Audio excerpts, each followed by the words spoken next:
السلام عليكم ورحمة الله تعالى وبركاته. الحمد لله رب العالمين. الصلاة والسلام على رسوله الكريم. أما بعد، فقد قال الله تعالى في القرآن الكريم والفرقان المجيد: أعوذ بالله من الشيطان الرجيم. بسم الله الرحمن الرحيم. الله خالق كل شيء وهو على كل شيء وكيل. صدق الله العلي العظيم. قال نبينا صلى الله عليه وسلم: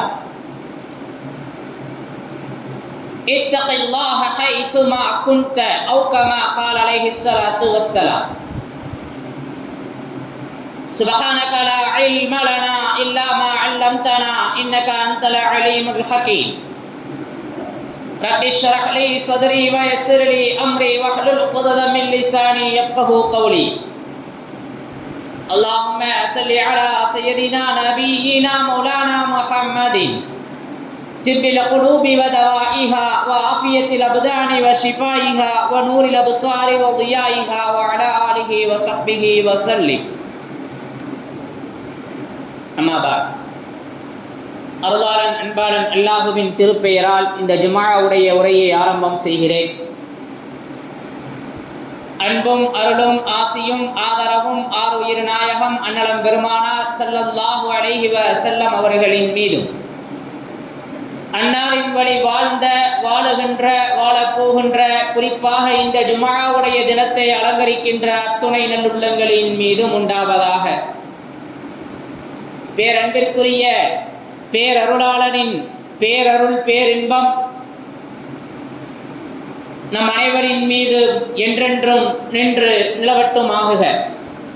அல்லாஹ் நம் அனைவருக்குமே ஆஃபியத்தான, சலாமத்தான, பரக்கத்தான வாழ்வை தந்தருள்வானாக. மனதிலே சுபிச்சத்தை தந்தருள்வானாக. நம்முடைய எல்லா தேவைகளிலும் அல்லாஹுவை முன்னோக்கக்கூடிய நசீபையும் மனப்பக்குவத்தையும் அல்லாஹ் தந்தருடுவானாக. பேசுகின்ற பேச்சை அல்லாஹ் கபூலியத்திற்குரியதாக ஆக்கி வைப்பானாக. மருத்துவமனை கஷ்டம், துன்பங்கள், துயரங்கள், சிரமங்கள், செலவுகள் அத்துணையிலிருந்தும் அல்லாஹ் நம்மையும் எல்லா மக்களையும் பாதுகாப்பானாக. பலஸ்தீன மக்களுக்கு தகுந்த பகரத்தையும் அவர்களுக்கான நல் உதவியையும் அல்லாஹ் நிரப்பமாக வழங்குவானாக. மஸ்ஜிதுல் அக்ஸாவை, பைத்துல் முகத்தஸை அல்லாஹ் நமதாக்குவானாக என்ற பிரார்த்தனைகளோடு, அன்பிற்குரிய அல்லாஹுவின் நல்லடியார்களே, முஃமின்களே, அல்லாஹ் சுப்ஹானஹு தஆலாவினுடைய பேரருள், அல்லாஹ் நம்மை இந்த ஜும்ஆவிலே ஒன்று சேர்த்திருக்கிறார். அவனை வணங்குவதற்கும் அவனுடைய அருள் தேவை. யாருக்கு அல்லாஹுவினுடைய அருள் இருக்கிறதோ அவர்களுக்குத்தான் நல்ல அமல்கள் செய்வதற்கான வாய்ப்புகள் அமைகிறது. அப்படி இந்த ஜும்ஆவை நிறைவேற்றுவதற்கான அற்புதமான வாய்ப்பை அல்லாஹ் தந்திருக்கிறான். சில விஷயங்களை பகிர்ந்து கொள்வதற்கான வாய்ப்புகளையும் அல்லாஹ் நமக்கு கொடுத்திருக்கிறான். அல்ஹம்துலில்லாஹ். அல்லாஹுவை நாம் அறிய வேண்டும். அல்லாஹ் என்றால் யார்? அவனை எந்த அளவிற்கு நாம் மதிக்கின்றோம்? நம் உள்ளத்தில் அவனுக்கு எத்தகைய இடம் இருக்கிறது என்பதை நாம் கொஞ்சம் பரிசோதித்து பார்க்க வேண்டும். அல்லாஹ் ஹாலிகு குல்லி ஷை. அல்லாஹ் மறையில சொல்றா, அல்லாஹ் ஹாலிகு குல்லி ஷை. எல்லாத்தையும் அவன் தான் படைச்சான். அத்துணையையும் அவன் தான் படைத்திருக்கிறான். அன்பிற்குரியவர்களே, உலகத்தில் இருக்கக்கூடிய அத்துணை படைப்புகளையும் அத்துணை பொருட்களையும் படைத்தவன் அவன். அதை பாதுகாப்பவனும் அவன். அடுத்து சொல்றான், வஹுவ அலா குல்லி ஷைஇன் வகீல். அனைத்திற்கும் பொறுப்பாளியும் நான் என்பதாக அல்லாஹ் சொல்லி காட்டுறான். நம்ம படைச்சதும் அவன் தான். இந்த உலகத்தில் இருக்கக்கூடிய அத்துணை படைப்புகளை படைத்ததும் அவன் தான். அதை பாதுகாக்கிறதும் அவன் கையில் இருக்கு. திருமணம் முடிச்சாச்சு, ஒரு பெண்ணிற்கு கணவனாக ஆகிவிடுகிறோம். அந்த பெண்ணின் மனைவியினுடைய பாதுகாப்பு, மனைவியினுடைய அத்துணைக்கும் பொறுப்பு கணவன். கபில்து, நான் கபுல் செய்து கொண்டேன் என்று பெற்றோரிடத்திலிருந்தோ அல்லது தந்தை அல்லது பாதுகாவலரிடத்திலிருந்து அந்த பெண்ணை இவர் வாங்கிக் கொள்கிறார். நான் அந்த பெண்ணை பாதுகாப்பேன் என்று சொல்கிறார். இல்லை இல்லை, உன்னைய திருமணம் மட்டும்தான் முடிச்சிருக்கிறேன், உனக்காக நான் எதையும் பாதுகாக்கலாம் முடியாது, உன்னைய சும்மா கண்காணிச்சுக்கிட்டே இருக்க முடியாதுன்னு சொன்னால் அவன் நல்ல கணவன் கிடையாது. உலகத்தினுடைய இயல்பே அப்படி இருக்கா இல்லையா? இப்போ அல்லாஹ் ஆதில், அல்லாஹ் நீதியாளன், அவன் நம்மளை படைச்சிருக்கிறான், அவன் நம்மளை பாதுகாக்கிறதா சொல்கிறான். ஆனால் நம்ம விளங்காமல் இருக்கிறோம். எந்த அளவுக்குன்னு சொன்னால், இன்னைக்கு கூகுளுக்கு இருக்கக்கூடிய மதிப்பை கூட அல்லாஹுக்கு நம்ம தர்றதில்லை. எதா இருந்தாலும் உடனே என்ன செய்கிறோம்? கூகுள் மேப் பார்ப்போம், கூகுளில் கேட்டால் பதில் சொல்லிடும். அதுக்கு தெரியுதோ இல்லையோ ஏதாவது ஒரு பதில் அது கொடுத்துரும். தெரியாதுன்னு சொல்லாது கூகுள், ஏதாவது ஒரு பதில். எது வேணும்னாலும் கூகுளை நோக்குகிறோம், கூகுள்கிட்ட தேடுறோம். இங்கே கொஞ்சம் யோசிச்சு பார்க்கணும். அந்த கூகுளுக்கும் அல்லாஹ் தான். கூகுளுக்கும் அல்லாஹ் யாரு? அல்லாஹ் தான் கூகுளை நம்ம கைக்கு கொடுத்துருக்கிறான். அந்த அறிவை கொடுத்தது அல்லாஹ். உலகத்தை உங்கள் கையில் கொண்டு வந்து அமைத்து கொடுத்தவன் அல்லாஹ். ஃபிரௌன் நான் தான் அல்லான்னு சொல்லிக்கிட்டு இருந்தான்.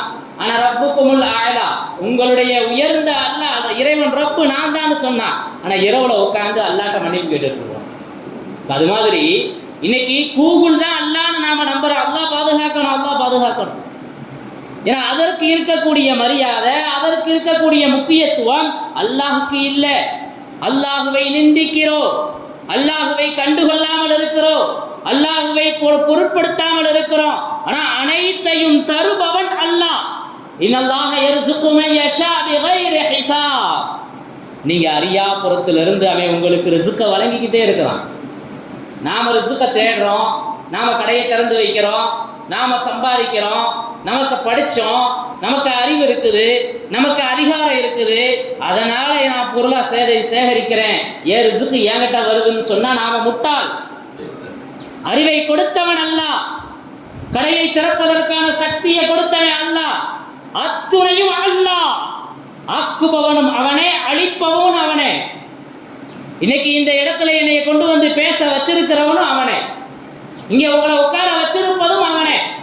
அன்பிற்குரியவர்களை, நேற்று கடையை திறந்தாரு, இன்னைக்கு கொஞ்சம் முடியல, எந்திரிக்க முடியல.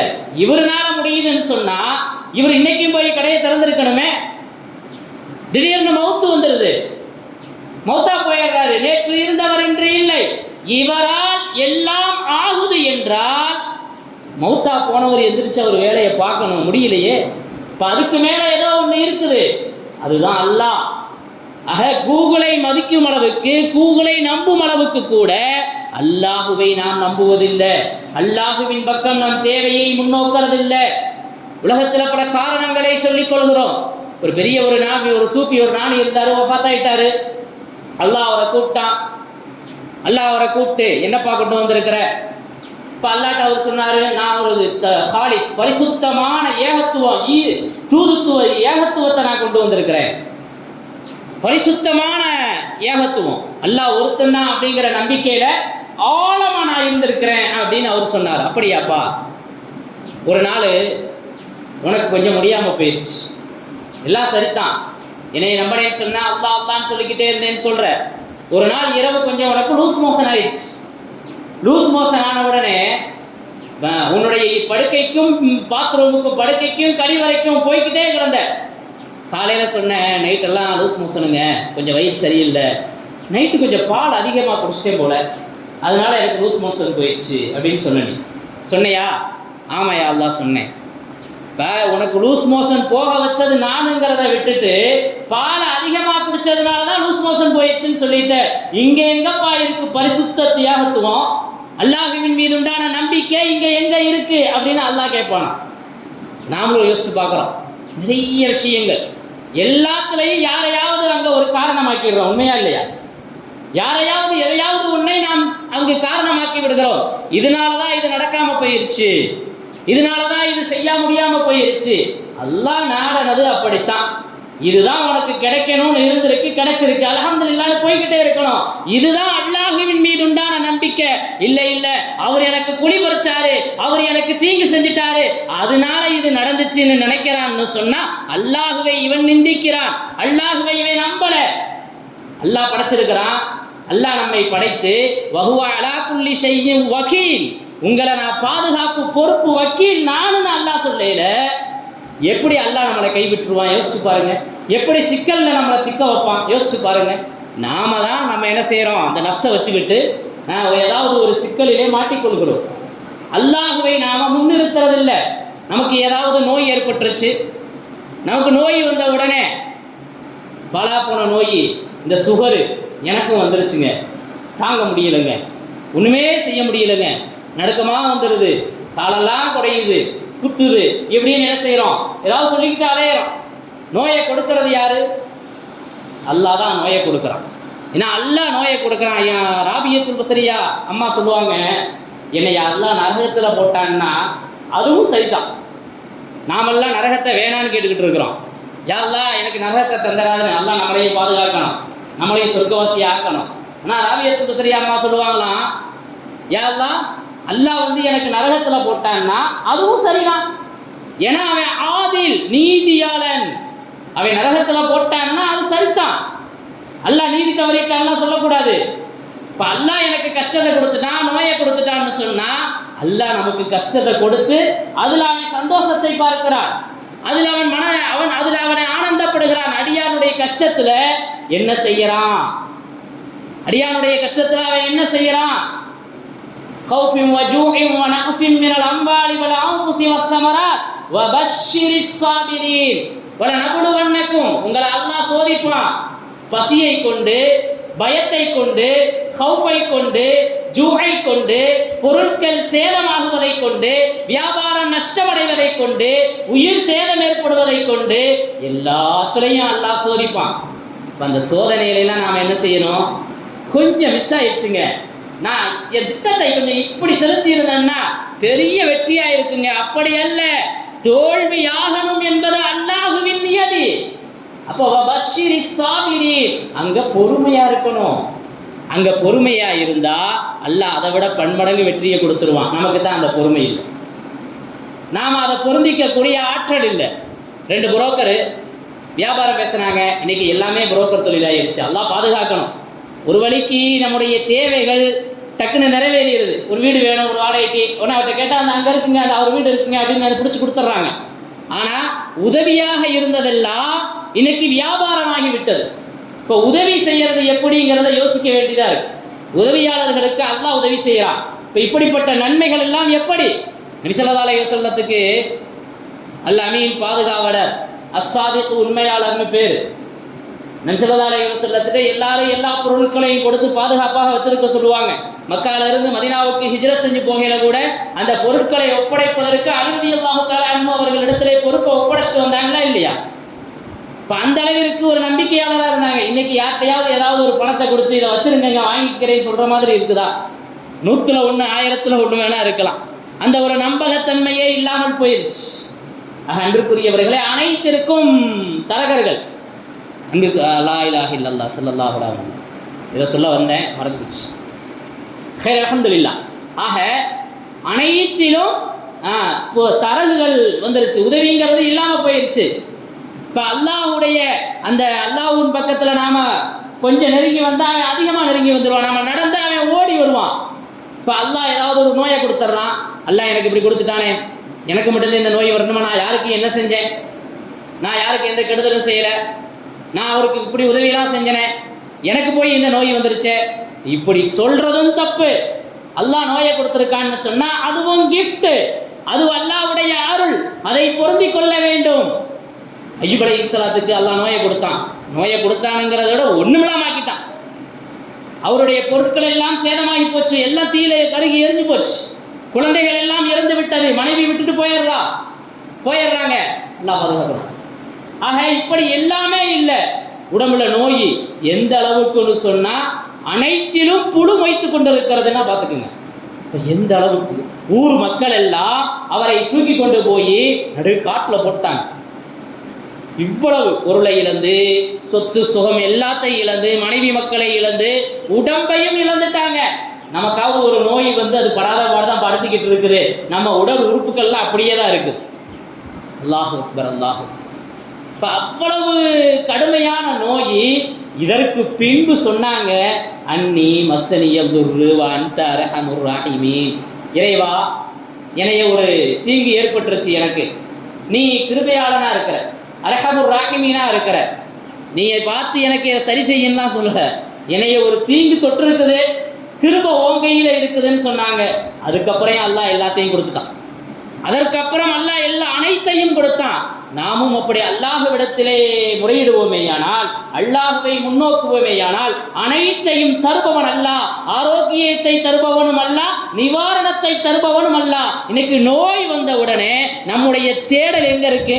தலைவலிச்சா தைலம் எங்க இருக்கு, காய்ச்சல் வந்தா பாராசிட்டமல் எங்க இருக்கு அப்படிங்கிறது தான் முதல் தேடலா இருக்கு. உண்மையா இல்லையா?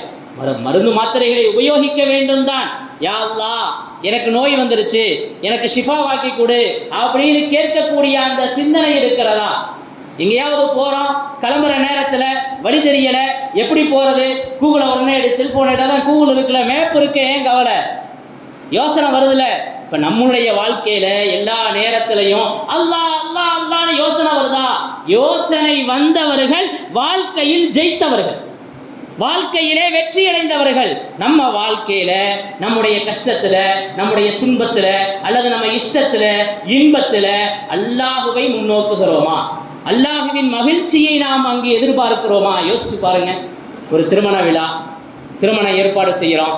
பக்கத்து வீட்டுக்காரரு ₹1,00,000 செலவழிச்சாரு, நாம இன்னும் 2 லட்சம் எக்ஸ்ட்ரா செலவழிக்கிறோம். இருக்கோ இல்லையோ கடை வாங்கி நம்மளுடைய பெருமையை அங்கு காட்ட வேண்டும். திருமணம் என்பது எனது வழிமுறை, திருமணம் என்பது எனது சுன்னத், இதை எல்லா நபிமார்களின் சுன்னத், எல்லா திருமணத்திலையும் அசர்த்துமார்கள் எல்லாரும் பயான் பண்ணிக்கிட்டு தான் இருக்கிறாங்க. ஆனால் என்னைக்காவது யாராவது ஒருத்தர் யோசித்தவர்கள் பாராட்டுக்குரியவர்கள். ஆனால் பெரும்பான்மையான நிகழ்வுகள் யோசிக்காத மாதிரி தான் இருக்குது செயல்பாடுகள். ஏன்னா திருமணத்தில் புதுசு புதுசாக யோசிக்கிறாங்க. ஷரியத்தை எப்படியெல்லாம் மீறலாம், ஷரியத்தினுடைய சட்டத்தை எப்படியெல்லாம் தூக்கி எறியலாம், இப்படி புதுசு புதுசாக எப்படித்தான் இப்படி யோசிப்பாங்கன்னு தெரியல. மாப்பிள்ளை அழைப்புக்கு ஒரு வித்தியாசம், அந்த கல்யாணத்தில் அப்படி இருந்துச்சு, நம்ம இப்படி செய்யணும், யாருமே இல்லாத அளவுக்கு செய்யணும். இது சுன்னத், இது நபிமார்களினுடைய வழிமுறை, எல்லா நபிமார்களும் செய்த ஒரு அமல். இது நம்ம ஹராம்ல இருந்து ஹலால் ஆக்குகின்ற ஒரு மாபெரும் கருவி, ஒரு அற்புதம் அப்படிங்கிற அந்த சிந்தனைலாம் இல்லை. எளிமையான திருமணத்தில் பரக்கத்து இருக்குன்னு சொன்னாங்க ரசூலுல்லாஹி ஸல்லல்லாஹு அலைஹி வஸல்லம். இன்னைக்கு எளிமையான திருமணத்தை பார்த்தா உலக அதிசயங்களில் ஒன்றாத்தான் இருக்கு. உண்மையா இல்லையா? இதுவுமே இல்லைனாலும் சிரமப்பட்டு இப்போ இங்கே அல்லாஹுவை நாம முன்னிறுத்தலை, நபியினுடைய சுன்னத்தை நாம முன்னிறுத்தலை. இது திருமணங்கிறது அல்லாஹ்வுடைய வல்லமை, திருமணம் என்பது அல்லாஹுவினுடைய அத்தாட்சி. வமின் ஆயாத்திஹி அன் ஹலக லகும் மின் அன்ஃபுசிக்கும். திருமணத்தை அல்லாஹ் தன்னுடைய வல்லமைன்னு சொல்றான். அல்லாஹுவை திருமணத்தின் மூலமாக அல்லாஹுவை உணர வேண்டும், அல்லாஹுவை அறிய வேண்டும். அறியறோமா? அல்லாஹுவை முன்னிறுத்துகிறோமா? யோசித்து பாருங்களே. அன்பிற்குரிய அல்லாஹுவின் நடிகை எல்லாத்துலையும் அல்லாஹ் அல்லாஹ். எனக்கு ஏதாவது கெடுதி அல்லாஹ் கொடுத்துட்டான், ஹை அல்ஹம்துலில்லாஹ். எனக்கு ஏதாவது நலவு அல்லாஹ் நிறைவேற்றி கொடுத்தான். ஒரு வீடு கட்டினேன், நான் கஷ்டப்பட்டு சம்பாதிச்சது, அப்படி அல்ல, இது அல்லாஹ் கொடுத்தது. துல்கர்னைன் மிகப்பெரிய ஒரு பாலம் கட்டினாங்க, கட்டிட்டு சொன்னாங்க ஹாதாமின் ஃபதுலி ரப்பி, இது என்னுடைய ரப்பினுடைய அருட்கொடை. இன்னைக்கு பல வீடுகளில் இஸ்லாத்தை வெளிப்படுத்துவதற்காக, அடையாளத்தை காட்டுறதுக்காக ஹாதாமின் ஃபதுலி ரப்பின்னு வைக்கிறாங்க. அதில் என்ன இருக்குன்னு கேட்டால் அவருக்கு தெரியாது. அது வாசகம் என்ன? ஏதோ ஒன்று, மாஷா அல்லாஹ், அல்லாஹ் பரிசுத்தமானவன், அல்லாஹ் பரிசுத்தமானவன், மாஷா அல்லாஹ் வைக்கிறாங்க. அல்லாஹ் எப்படி பரிசுத்தமாக இருக்கிறாங்க? நம்ம அல்லாஹ்வை குறை பேசிக்கிட்டே இருக்கிறோமே, எனக்கு மட்டும் இப்படி ஆயிடுது, எனக்கு மட்டும் அப்படி ஆயிடுது, நான் மட்டும் என்ன அப்படி இப்படி ஏதாவது ஒரு தவறான வார்த்தைகளை பேசி அல்லாஹுக்கு இணையாக்கி விடுகிறோம், அல்லாஹுவை நிந்திக்க ஆரம்பிச்சிடுறோம். ஹாதாமின் ஃபதுலி ரப்பினா என்னன்னே தெரியல, தெரியாமல் வாழ்ந்து கொண்டு இருக்கிறோம். இது என் ரப்பின் அருட்கொடை, என்னுடைய முயற்சி அல்ல, நான் கஷ்டப்பட்டு உருவாக்கியது அல்ல. பெருமைப்படுறதுக்கு இங்கே ஒன்றுமே இல்லை. நான் பூஜ்ஜியம், நான் ஜீரோ. ஒவ்வொரு மனிதரிடத்திலும் இந்த எண்ணம் இருக்க வேண்டும், இந்த மனப்பான்மை இருக்கணும். எல்லாம் இருக்கிறது, ஆனால் என்னிடம் எதுவும் இல்லை என்று நினைத்தால் அவன் அறிவாளி. அவன்கிட்ட எதுவுமே இல்லை, எல்லாம் என்கிட்ட இருக்குன்னு நினைச்சான்னா அவன் முட்டாள். அன்பிற்குரியவர்களே, சில இடங்களில் நாம் தம்மை தாழ்த்தி கொள்ள வேண்டும். அல்லாஹுவிற்கு முன்னால் நாம் பெரிய ஆள்னு காட்டக்கூடாது. ஒரு நாளும் 5 முறை பாங்கு சொல்லப்படுகிறது, அல்லாஹு அக்பர், அல்லாஹு அக்பர் என்று. அல்லாஹு அக்பர்னா என்ன? அல்லாஹ் தான் பெரியவன். என் வியாபாரம் பெருசு இல்லை, என்னுடைய வாழ்க்கை பெருசு இல்லை, என்னுடைய வாகனம் பெருசு இல்லை, எனக்கு இருக்கக்கூடிய அதிகாரம் பெருசு இல்லை, எல்லாத்துக்கும் முன்னால அல்லாஹ் பெரியவன். ஆனால் இன்னைக்கு வீம்பு, வீராப்பு, வரட்டு கௌரவம், அகம்பாவம், இதன் காரணமாக எத்துணை பிரச்சனைகள், மனிதனுடைய அந்த வாழ்க்கை சக்கரத்திலே எத்துணை குழப்பங்கள், நிம்மதி இல்லாத ஒரு சூழ்நிலை, கணவன் மனைவிக்கு மத்தியிலே பிரச்சனை, மனைவியை தாழ்வாகவும் கணவன் தன்னை உயர்வாகவும் நினச்சிக்கிறான். இப்போ இங்கே இவனை உயர்வா நினைக்கல, இவனை அக்குபராக்கிக்கல, பிறகு எப்படி இவன் அல்லாஹ்வை முன்னிறுத்துவான்? திருமண வாழ்க்கை அல்லாஹ் கொடுத்ததுன்னு எப்படி நினைப்பான்? யோசிச்சு பாருங்க. அன்பிற்குரியவர்களே, இப்னு அப்பாஸ் ரலியல்லாஹு தஆலா அன்ஹு சாந்தி சமானா எல்லாம் அல்லாஹுக்குரியது அப்படின்னு சொன்னாங்க.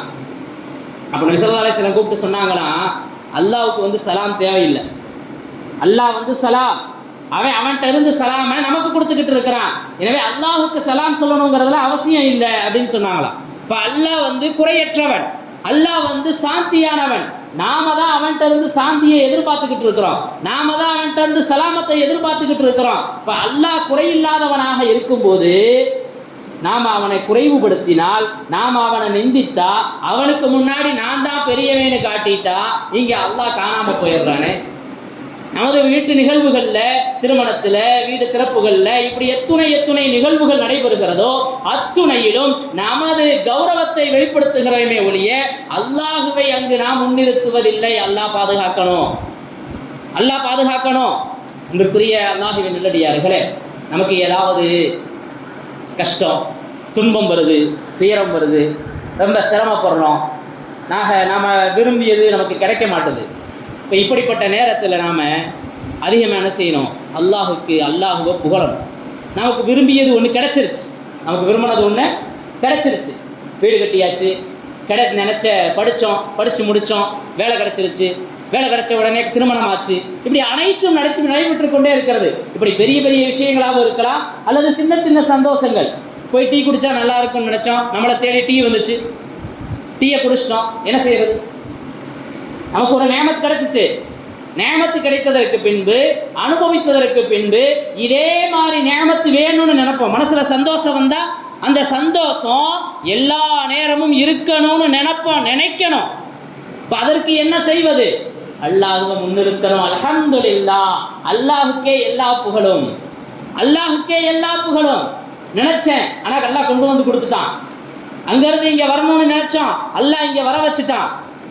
சரியான நேரத்துக்கு வர முடியுமான்னு தெரியல, தாமதமாயிருச்சு, வண்டி எடுத்துகிட்டு வந்துக்கிட்டே இருந்தோம், சீக்கிரமாக அல்லாஹ் வர வச்சுட்டான். அல்ஹம்துலில்லாஹ். நாங்கள் வண்டி எடுத்துகிட்டு வந்ததுனால தான் நடந்துச்சுங்கிறதும் இல்லை, இது அல்லாஹ் கொடுத்த நேமத். இப்போ நமக்கு ஒரு நேமத்து கிடைக்குது, நாம் விரும்பியது நடக்குது, அப்போ அதிகமாக அல்லாஹுவை புகழ வேண்டும். அல்ஹம்துலில்லாஹ் அல்ஹம்துலில்லாஹ் என்று சொல்லிக்கொண்டே இருக்க வேண்டும். நாம் அப்படி சொல்ல நம்முடைய நேமத்து நம்மள்கிட்ட நிரப்பமாக இருக்கும், நிரந்தரமாக இருக்கும், நீங்காமல் இருக்கும். அதிகமாக அல்லாஹ்வுக்கு ஷுக்குர் செய்யணும். ஷுக்குர் செய்கிறதுனா என்ன? மூசா அலைஹிஸ்ஸலாம் அல்லாஹ்ட்ட கேட்டாங்க, யா அல்லாஹ் ஷுக்குர் செய்கிறது எப்படி, நன்றி செலுத்துறது எப்படி, தக்பீர் கட்டி தொழுகிறது, அதெல்லாம் அடுத்து. எனக்கு ஒரு நேமத்து, ஒரு நல்லது நடந்துருச்சுன்னு சொன்னால் இது அல்லாஹ் தான் நடத்தான், இது அல்லாஹ் கொடுத்தான், ஏன் திறமையில இல்லைன்னு நினைச்சாலே அது மிகப்பெரிய நன்றி அப்படின்னு அல்லாஹ் சொல்லி காட்டினான். நமக்கான அந்த நேமத், அதற்கான நன்றி, இது அல்லாஹ் கொடுத்ததுன்னு நினைக்கிறதுல இருக்குது. அதை இன்னும் அல்லாஹ் மென்மேலும் அதிகப்படுத்துவான். அல்லாஹ் அந்த பாக்கியத்தை தரணும். அன்பிற்குரியவர்களே, நமக்கு ஏதாவது தாமதமாகுது, படித்து முடித்தோம், படித்த படிப்புக்கு வேலை கிடைக்கல, ஒரு கடை வைக்கலான்னு நினச்சோம், நாளுக்கு நாள் தாமதமாகிக்கிட்டே இருக்குது, நடக்கலை. பிள்ளைக்கு வரன் தேடணும், பையனுக்கு பொண்ணு தேடணும், கிடைக்க மாட்டுது. இப்போ தாமதமாகிக்கிட்டே இருக்குது, ஒரு விஷயம் நடக்கிறது இல்லை, நினச்ச மாதிரியான ஒரு சூழ்நிலை இல்லை, என்ன செய்யறது? இப்போ இங்கேயும் அல்லாஹ்வை முன்னோக்கணும். நான் எல்லா ஏற்பாடு செஞ்சு பார்க்குறேன், சொல்லாத புரோக்கரே இல்லை, ஆனால் ஒரு மாப்பிளையும் அமையலை. அப்படி அல்ல, அதிகமாக இஸ்திக்ஃபார் செய்ய வேண்டும். ஃபகுல்து ஸ்தக்ஃபிரு ரப்பக்கும் இன்னஹு கான கஃபாரா. அல்லாஹ்ட்ட இஸ்திக்ஃபார் செய்யுங்க, அதிகமாக அஸ்தக்ஃபிருல்லாஹ் ஓதுங்க, அல்லாஹ் உங்களை மன்னிப்பான் மட்டுமல்ல, ஃபகுல்து ஸ்தக்ஃபிரு ரப்பக்கும் இன்னஹு கான கஃபாரா யுர்சிலிஸ் ஸமாஅ அலைக்கும் மிதுராரா. அல்லாஹ் வானத்திலிருந்து மழையை பொழிவிப்பான். வ யும்திதுக்கும் பி அம்வாலி வ பனீன வ யஜ்அல் லக்கும். அல்லாஹ் உங்களுடைய பொருள் செல்வத்திலையும் குழந்தை செல்வத்திலையும் பரக்கத் செய்வான். இப்போ நாம் என்ன வேணும்னு நினைக்கிறோமோ அது தாமதமாக போய்கிட்டே இருக்குது. நினைச்சது நடக்கலை. ஹஸரத் நான் ஒன்று நினச்சிருக்கிறேன் ஆனால் அது நடக்கிறதே இல்லை, துவா செய்யுங்க, அது இந்த இப்போ நடந்துடும் ஹஸரத், நாளைக்கு பார்த்துட்றேன், இப்படிலாம் சொல்கிறோமா இல்லையா? இப்போ எல்லாம் நீங்கள் என்ன செய்யணும்? அஸ்தகுஃபிருல்லாஹ் அஸ்தகுஃபிருல்லாஹ் அஸ்தகுஃபிருல்லாஹ் என்று அல்லாஹ்ட்ட மன்னிப்பு கேட்கணும். யா அல்லாஹ் நான் பாவி, என்னை மன்னிச்சிருன்னு அல்லாஹ்ட்ட மன்னிப்பு கேட்கணும். கேட்டோன்னு சொன்னால் விரைவிலேயே அது நடந்துவிடும். இப்போ அல்லாஹுவை முன்னோக்கணும். அனைத்திலும் அல்லாஹ் என்பதை ஆழப்பதிய வைக்க வேண்டும். அன்றைக்குரிய அல்லாஹுவின் நல்லடியார்களே, நமக்கு ஏதாவது ஒரு விஷயம் இடையூறு ஏற்படுகிறது, தடங்களாக இருக்குது, காரியம் நடக்க மாட்டுது, தடைப்பட்டுக்கிட்டே இருக்குது. யாராவது ஒருத்தர் இடைஞ்சல், எந்த அளவுக்குன்னு சொன்னால் அரசுடைய புறத்திலிருந்து கூட இடைஞ்சல் வருது. இப்படித்தான் சொல்லப்பட்டிருக்கு. சுல்தான் அரசு மூலமாக கூட நமக்கு ஒரு தடை ஏற்பட்டுக்கிட்டே இருக்குது. நம்முடைய விஷயம் நடக்கிறது இல்லை. இடத்த வித்தரலான்னு நினைக்கிறேன், வித்துட்டா பிள்ளைக்கு கல்யாணம் பண்ணிடலான்னு நினைக்கிறேன், வித்துட்டா கடை வச்சிடலான்னு நினைக்கிறேன், வித்துட்டா இந்த நோய்க்கு மருத்துவம் பார்த்துடலான்னு நினைக்கிறேன். இப்படி பல தடைகள், அது கவர்மெண்ட் மூலமாக இருக்கலாம், இல்லது இன்னும் உறவுகள் மூலமாக. ஏன்னா மனுஷன் நல்லா இருந்தால் பக்கத்தில் இருக்கிற உறவினர்களுக்கு பிடிக்காம போயிரு. இப்போ உறவினர்கள் மூலமாக இடையூறு வரலாம். இப்படி எதிலெல்லாம் இடையூறு வருகிறது என்று நினைக்கிறோமோ, லா ஹவுல வலா குவத்த இல்லா பில்லாஹ் அக்ஸிரு, லா ஹவுல வலா குவத்த இல்லா பில்லாஹ், அதிகம் ஓதணும், ஓதிக்கிட்டே இருக்கணும். அல்லாஹ் அந்த இடையூறுகளை எல்லாம் தூரமாக்கி விடுவான். கைர் அல்ஹம்துலில்லாஹ். அல்லாஹுவை நம்பியவர்களாக, அல்லாஹுவின் மீது முழுமையான நம்பிக்கை வைத்தவர்களாக, சதா காலமும் அல்லாஹ் அல்லாஹ் அல்லாஹ் என்ற சிந்தனையோடு வாழக்கூடியவர்களாக, எல்லா சூழ்நிலைகளிலும் அல்லாஹுவை முன்னோக்குபவர்களாக, அவன்தான் நம்மை படைத்தான், அவன்தான் நம்மை பாதுகாக்கிறான், அவன்தான் நமக்கு அனைத்தையும் தருகிறான். இப்ராஹிம் அலைஹிஸ்ஸலாம் சொன்னது போல, குலின்ன மஹ்யாய வ மமாத்தி லில்லாஹி ரப்பில் ஆலமீன், குலின்ன ஸலாத்தி வ நுசுகி, என்னுடைய தொழுகை, என்னுடைய வணக்கம், என்னுடைய மௌத், என்னுடைய ஹயாத்து, என்னுடைய மரணம் அத்துணையும் அல்லாஹ்வுக்குரியதுன்னு சொன்னாங்க. அந்த ஒரு சிந்தனையோடு அல்லாஹ் நம்மையும் வாழ வைப்பானாக. வாஹிரு தஅவானா அல்ஹம்துலில்லாஹி ரப்பில் ஆலமீன். அஸ்ஸலாமு அலைக்கும் வரஹ்மத்துல்லாஹி தஆலா வ பரகாத்துஹு.